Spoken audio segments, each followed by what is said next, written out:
Hey, what's up everybody? My name is Zelkenon and welcome back to another episode of Smite Super Builds. It is really good to be back after a couple of days break. I kind of needed it, had fun celebrating my graduation and whatnot, but good to be back. We have Neith, the wonderful hunter goddess here. Everybody loves to play her, but let's get on with the build. So, with the major changes in the damage dealing items and whatnot, people don't know what to do anymore with their lives, but I'm going to try to help you out with that. So I'm going to start with actives. Now these are two typical actives you see on hunters all around game modes, various game modes, even conquest.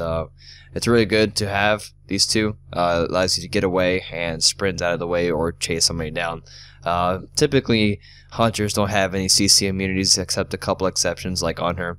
But yeah, still Neith doesn't. So moving on from that, we're gonna go with warrior tabby for obvious reasons. We are the carry, so we need to do as much damage as possible, and hunters typically rely on basic attacks more so than other classes. So we're going to be getting the penetration boots. Next we're gonna go with shin size. Getting shin size always helps out damage output early on, and in total you're going to see a huge increase in damage rather than waiting to get shin size later on.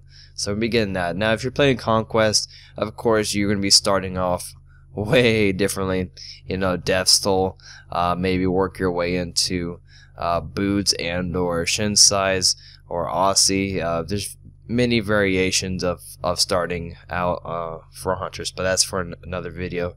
This is more so for things besides conquest, but you can still use these items.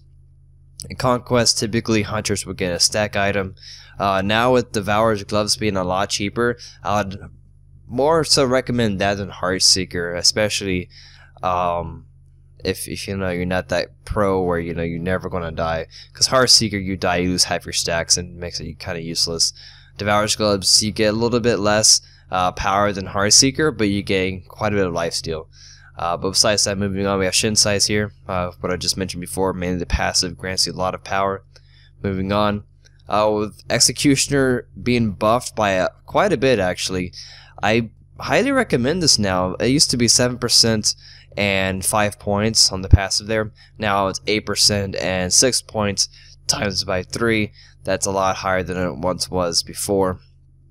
And so since Rage has no attack speed on it, we need to get our attack speed from somewhere. So Executioner is perfect for that. We get our power, attack speed, and a really great passive, really powerful passive if you get all those stacks on there.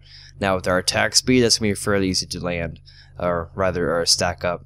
Now we're going to go with Aussie. So this is the optional kind of item here. You would replace this for a stack item like Devourer's gloves if you're doing conquest. I don't recommend getting stack items in any other game mode so much, mainly a reason why you're going to be competing with other mages.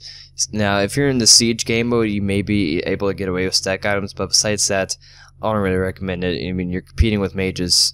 Now if there is no mages, then sure, have fun, get it, but if you're playing against mages, mages are the ones that are clearing the minion waves mostly, so you're not going to be able to get many minions or stacks that way. So we're going to go with Aussie for 30% attack speed, penetration, wonderful lifesteal to keep us alive, on top of Neith's, you know, heal with her too. Now Rage, got stronger as far as power, but you know, no more attack speed, but we have Executioner now, you know, follow with the Deathbringer, so both very obvious reasons for the crit strikes. So we have a wonderful 170 power. It may seem a little low to some people, but with our attack speed it's rather nice, so it means damage per second. So looking pretty solid there.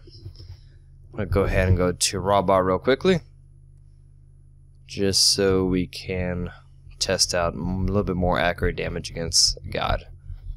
It's not 100% accurate because I feel like this is raw without items, because nobody is really this easy.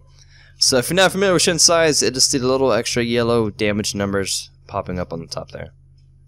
So fairly good damage. You can see the damage scaling up higher as we land our Executioner stacks, lowering their physical defense. So that's going to wrap it up for the video. Thanks for watching, guys, and I'll see you guys later. Peace.